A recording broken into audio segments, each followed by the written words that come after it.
I just want to take a moment to say it is the first time in my life, and so it's really special for me. My name is Andrew Johnston, President of Energy Thought Summit, that I've been able to be on a stage representing such a wonderful group of people. And before Dr. Goodenough comes on stage, I want to take a moment to thank the wonderful people at the AT&T Center here. I want to thank all you guests for coming. It means so much to us that all of you have been so engaged, so speaking with one another, learning about each other, sharing. None of this would be possible without the Zpryme team. And the Zpryme team is led by Jason Rodriguez and Mark Ishak, and a whole team of wonderful people. But I just wanted everyone to take a quick moment to thank the two founders of Zpryme, Mark Ishak and Jason Rodriguez.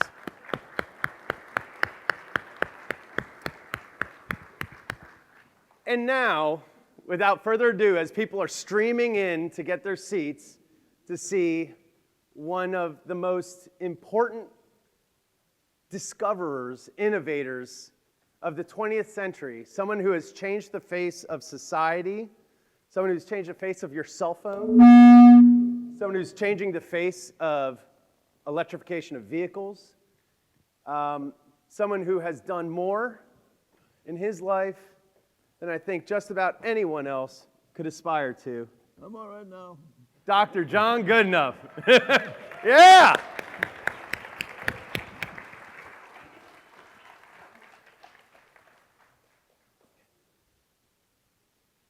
You're It's nailing okay until you're 90. After 90, it gets a little hard. That's exactly right. All right. All right. So, Dr. Goodenough, we have a slide up here with a little bit of on you. And by a little bit, I mean a lot. Aside from being awarded the National Medal of Science, co-recipient of the 2009 Enrico Fermi Award, Fermi, who you studied under, a certain gentleman, as well as authored more than 550 articles and 85 book chapters and 5 books. You don't stay very busy, do you? This has been quite an extensive career for you. You've had a chance to see the beginning and the middle and the beginning of the future of energy over the course of your career. I wouldn't say the future of energy entirely. But let me begin by, before I say anything, I'd first like to take this opportunity to thank the Cockrell people for making it possible for me to come to Texas. Yes. To thank the administration of the University of Texas from the top down for being very supportive, and for my colleagues who have provided a very nice workspace for one to work. So it's been a very great pleasure for me to be here at the University of Texas. Thank you. And this is your second stint at the University of Texas, right? Hook 'em. This is your second stint at the University of Texas, is that right? No. I've had several careers, but only one at the University of Texas. Okay, all right. The first attempt, they wanted me to come about 1975 to do something in material science. Yeah, okay. And Ernie Cockrell, I don't mean Cockrell, I mean Ernie Gloina was dean at the time and was a real engineer. And he said, this fellow Goodenough's not an engineer, and he was quite right. But we both got elected to the National Academy of Engineering at the same time. Oh. So if I may start off then with the first question about what you do today. You inspire so many people. A lot of us saw the Quartz article about you, and we got really excited when we read that you continue your work today. Do you mind just starting off by telling us a little about the things that you study, the things that you work on, and things that you care about today, as far as research? That's the big question. Yeah. Let me say I work fundamentally 2 areas. One first is using high pressure to study the properties of transition metal oxides. Yes. Transition metal oxides are used in a lot of different things, only one of which is in the cathodes of your batteries. And I had the very good fortune of having a gentleman who 30 years ago, or 29 years ago, I had a letter from a Chinese professor who said, I have a good student, and I would like him to do his thesis with you, but get his degree from Jilin University.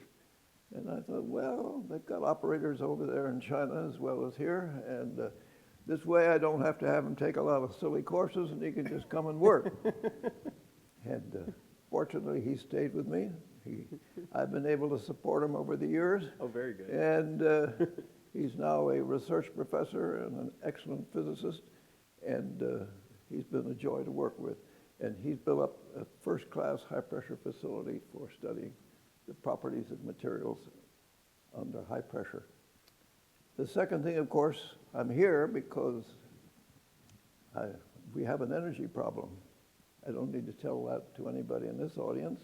Everybody knows very well that we face a very important challenge because our modern society depends upon fossil fuels. We run on fossil fuels. And we have to find a way in the relatively near future to wean ourselves as rapidly as we can from our dependence on fossil fuels to alternate types of energy. And I first became aware of it back in, I think it was about 1970 when the first energy crisis came along. And at the same time, we had a new directive from Washington, of course. Okay. It was Senator Mansfield, very distinguished senator. Mansfield Dam? And Is that Mansfield? yeah, he was the one who was the ambassador to Japan and Oh, so wonderful. on. And he said, well, you're not allowed to do basic research anymore in laboratories that are supported by the government unless it is targeted specifically to the mission of the laboratory. Well, our laboratory had started out to solve the problem of the semi-automatic ground environment system. It was an Air Force laboratory. Mm-hmm. It was run by MIT, and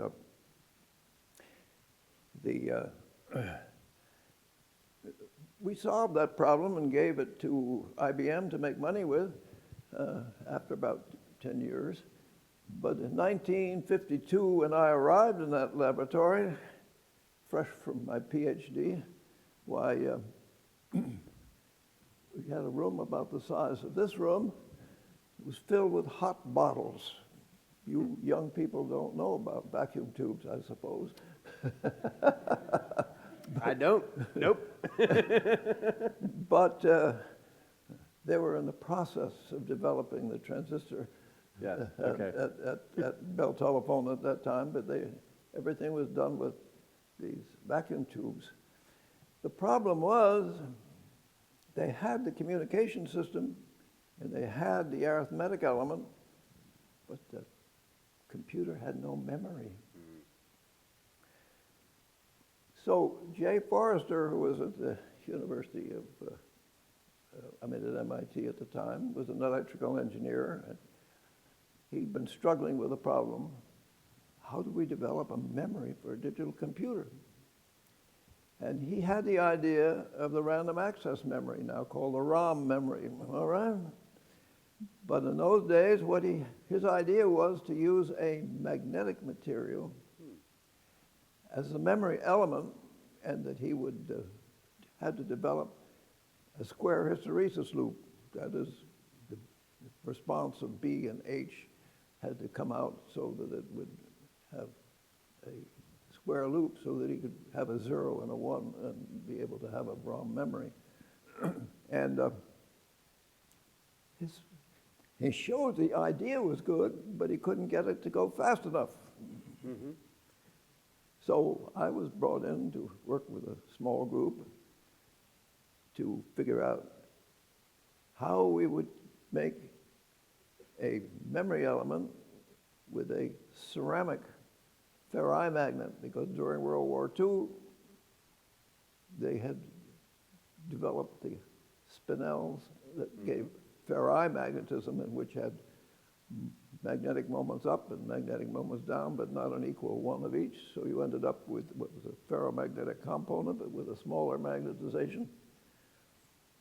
And the magneticians thought we were on a fool's errand, because the way you made squares to rhesus loop with the metals was to roll the tapes very thin. And as an electrical engineer, he assumed it wasn't going fast enough because of eddy currents. Well, I was able to show that that wasn't true. And but the problem was, you can't roll a ceramic. So what we had to do? Well, we were fortunate. Within 4 years, we lucked out, handed him his memory. Right. That was the first ROM memory of the digital computer. Wow. Now, I learned something at that time about working in an interdisciplinary laboratory. Yes. Forgive me, once in a while, I'll come and say laboratory, but I spent 10 years in England, and every once in a while I'll get a British accent. Aluminium and Aluminium and all that laboratories stuff, yeah. So when we delivered that, we went upstairs to the boss. He called us to his office, and we thought, oh boy, we'll probably get a raise. Well, when we got to his office, he spent about 3 seconds saying, "A job well done, men, congratulations. And now that you've worked yourself out of a job, what are you planning to do?"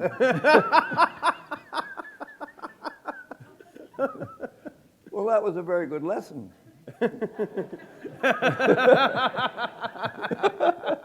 I don't mean by that you should try to not solve your problem in order to be able to stay employed. I mean by that you should be thinking about the next thing you want to do after this one. It wasn't planned obsolescence. You guys had just done so well that you guys had ended up into the next step.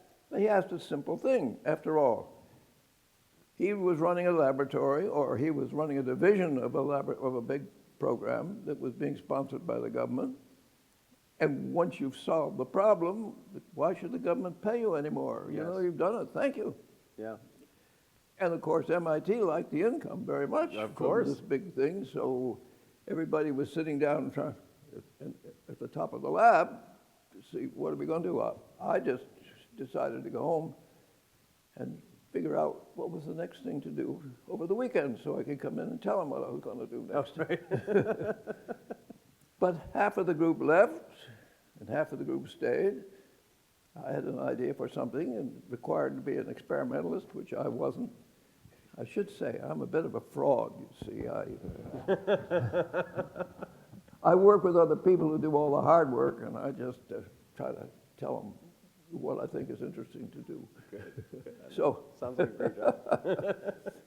and so after about 1.5 years, one of the people I hired to work on this problem of mine said, "John, I want to become famous, and will you give me the problem?" And I saw he was a better experimentalist than I, so I said, "Sure, you can have it, Don."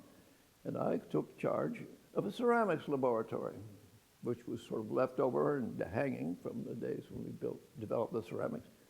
And that's how I became what people thought I must be a chemist, because I was in charge of this chemistry laboratory, or ceramics laboratory.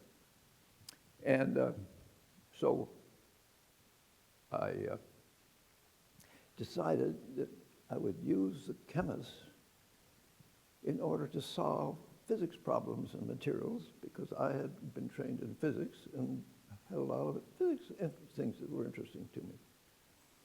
So in that context, I realized that we really need to work in an interdisciplinary way with physics, chemistry, and engineering. And so I'm very pleased that I lived in the generation when we had a confluence of those particular disciplines. They came together, and now the young people are trained in these things. I would love to build off of that thought, because one of the things that a lot of people ask as we were developing the questions for this was, what are some of the essential differences in inventors and innovation? I guess that interdisciplinary deep play, that collaboration to solve, like you said, across chemistry, you found solutions in physics. What are some of the differences of folks back when you started? You studied under Fermi and Terai. No, I understand. But now it's a different generation. We have millennials. Last night, Doyle Beneby was Look, every explaining- generation is faced with different problems. Yes. And you have a lot more things to work with than we had. We were pretty primitive in what we did, but we asked simpler questions and so on. Inventors, well, there's all kinds of differences. I mean, probably,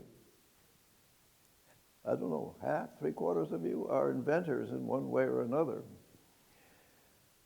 When you work for a company, they expect you to come up when you've been working on something in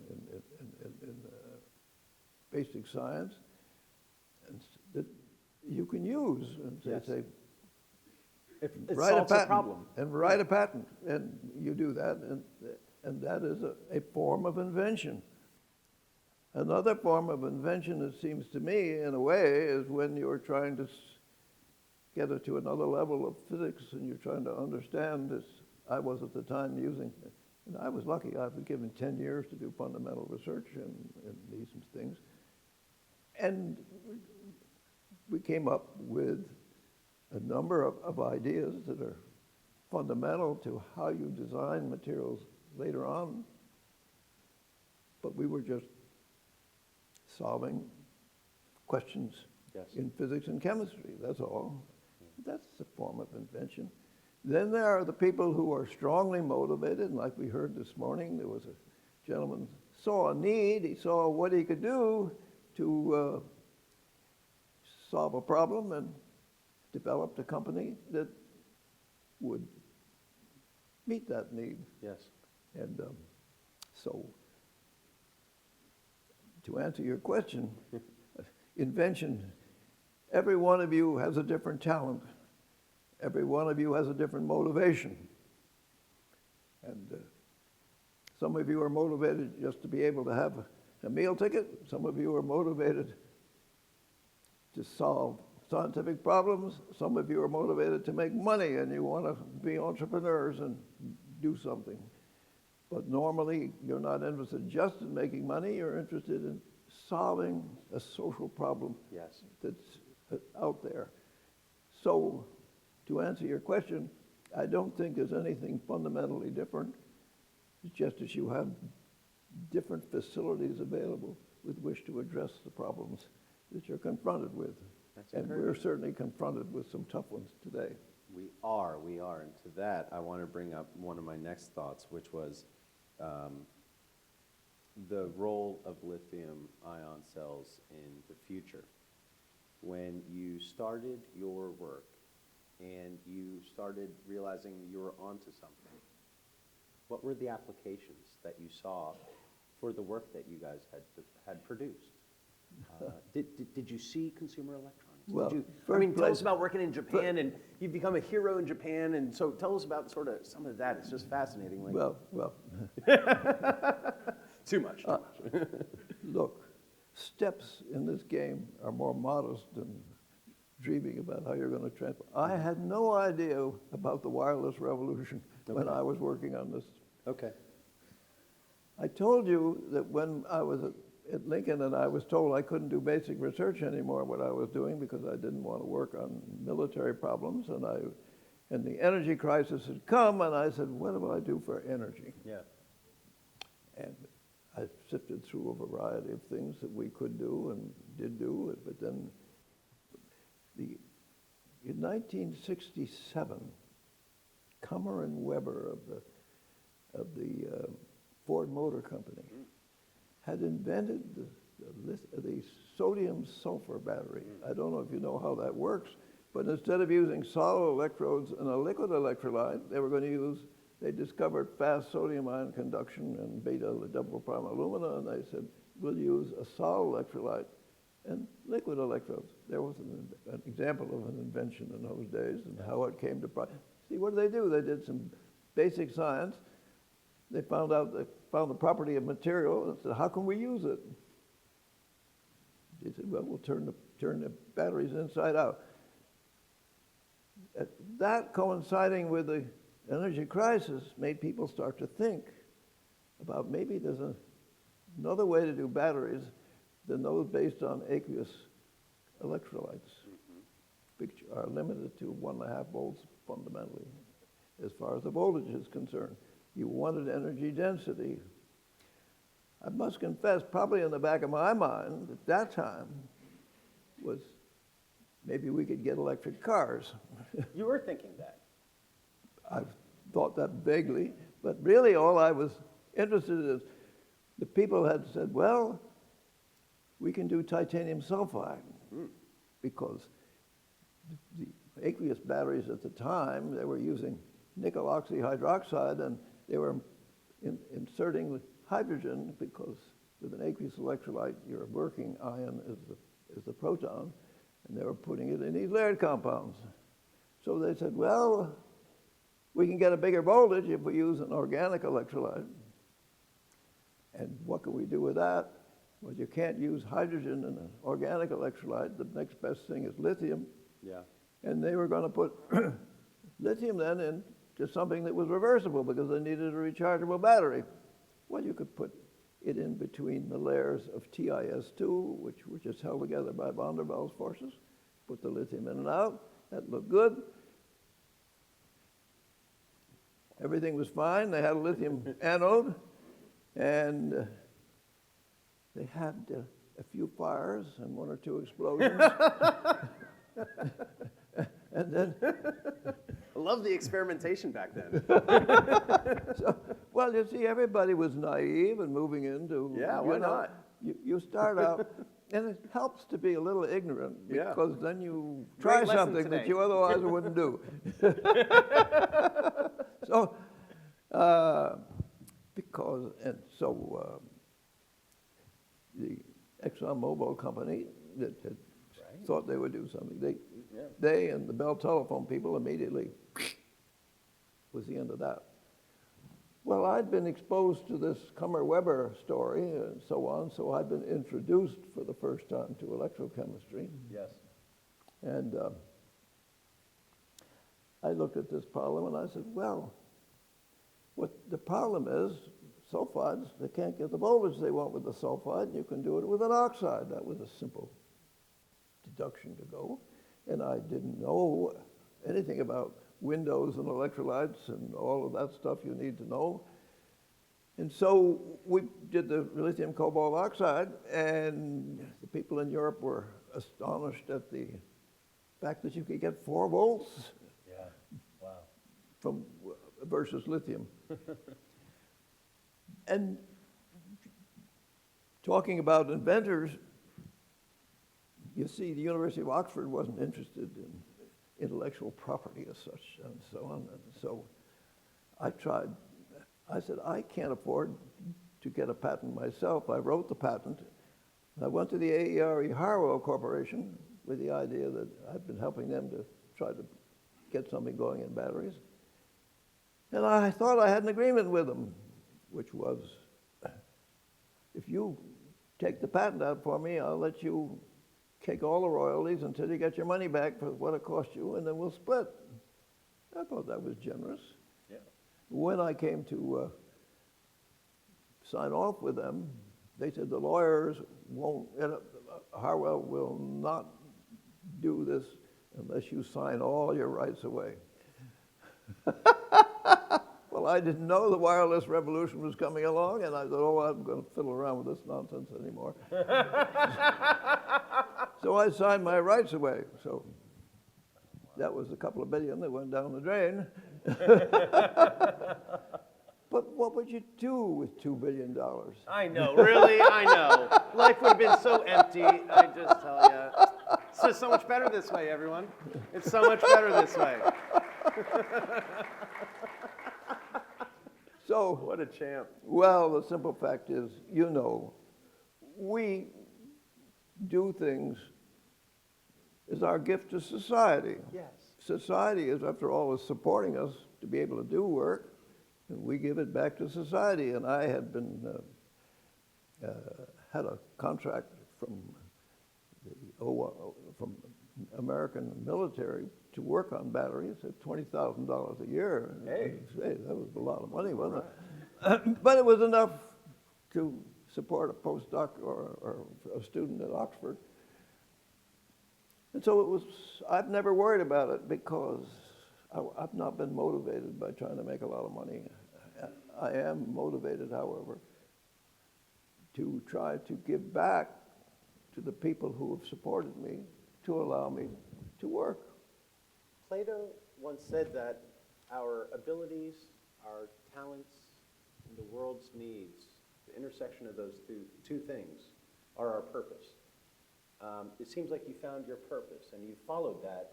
And before we get, have to end this wonderful moment, I want to ask, we have heard about your work with super batteries, and I want to, if you can, just sort of give us a quick snapshot of sort of where do you see that? Well, I don't know where the word super batteries comes from. Well, the quarter. I will tell you, Yeah, Quartz put it in my head. That great article. But anyway, yeah, that was terrible. Newsflash: they didn't know what they were talking about.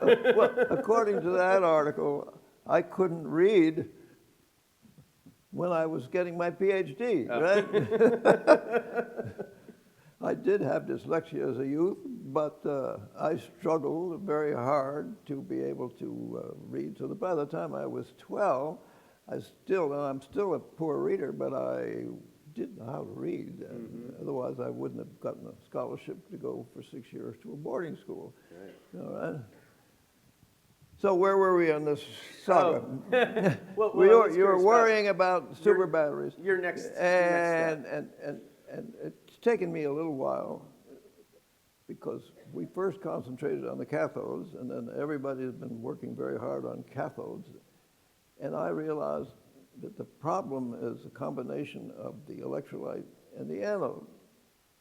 So I fiddled around with something to block dendrites so that it thought that would be safe, but then I quickly learned that that's not sufficient, because on the anode, if you try to use a lithium or a sodium anode, you have to form a solid electrolyte interface phase, an SEI layer so-called, that passivates those. And it passivates them when you have a primary, but when you have a secondary battery, a rechargeable battery, when you try to replate this lithium or the sodium on your anode, it forms dendrites. Those are the things that cause all the problems, of course. And every time you cycle, there's new surfaces being created, and they have to take the lithium of that passivating layer from your cathode. Yes.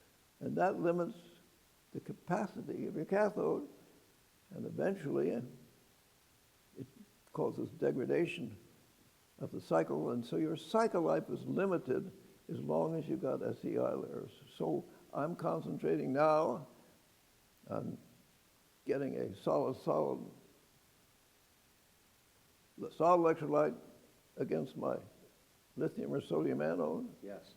I was always prejudiced against that idea, with the idea that because the volumes were changing as you change the charge-discharge cycle, that a solid-solid interface would always be difficult. But I've come to the conclusion that it's possible on the anode side. Cathode side, forget it. On the anode side, it's possible.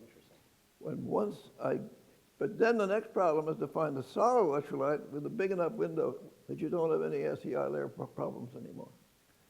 So that's what I'm doing on that side. I'm working on solid oxide fuel cells as well, and we've got some things in the pipeline that I hope will be interesting. And so that's what I'm doing for the energy business at the moment. It's phenomenal. It's phenomenal. We have time for one question. I know it's kind of hard. Oh, yeah. Ooh. Andres Carvalho, our chairman, please. I'm glad you can see, because I can't see if these lights are right in my eyes. Andres, please. Yeah, Dr. Goodenough, we are, as you mind, we're delighted and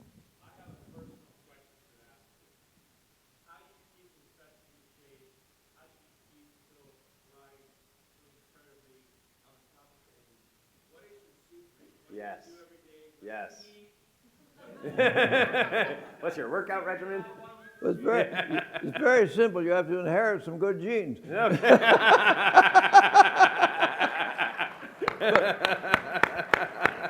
But let me answer this a little further for the young people in the audience, or for those of you who've got children who are coming along, Yeah. all right? And for you who are older, for me, I started out, and for me, I studied the classics, and I studied, a normal undergraduate career that had nothing to do with science whatsoever, except that I took one course in chemistry in my freshman year in 1940 to pass my science requirement. What? That's shocking. Well, so when in reading philosophy, I was reading Whitehead, Yeah. Science in the Modern World. Yes. And I was desperately trying, before I was to go into the World War II as a soldier, to find out what I was going to do when I came back. Yes. And I came to the conclusion that I should do science, and that probably physics was fundamental to doing science, and therefore I should, if I had an opportunity to go to graduate school when I came back, to study physics.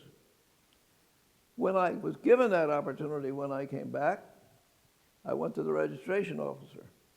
And the registration officer took a look at me and he said, "I don't understand you veterans. Don't you know that anybody who ever did anything interesting in physics had already done it by the time he was your age? And you want to begin?" So, sometimes you have to learn to follow what's being told to you in the secret of your heart. Yes. And I would urge all young people, there's all this emphasis on STEM and so on, so cultivate the spiritual side of life as well as the intellectual side of life. And sometimes you have to study humanities, learn about poetry, learn about dialogue, learn about a variety of things in order to be able to have meaning in your life and therefore to live a long life because you're happy, because it's meaningful. Yes. Gosh, I've been to plenty of energy conferences. That's probably the most meaningful thing I've ever heard at an energy conference. I don't think you'd see that on another energy conference stage. With that, what a great way to say thank you to Dr. Goodenough.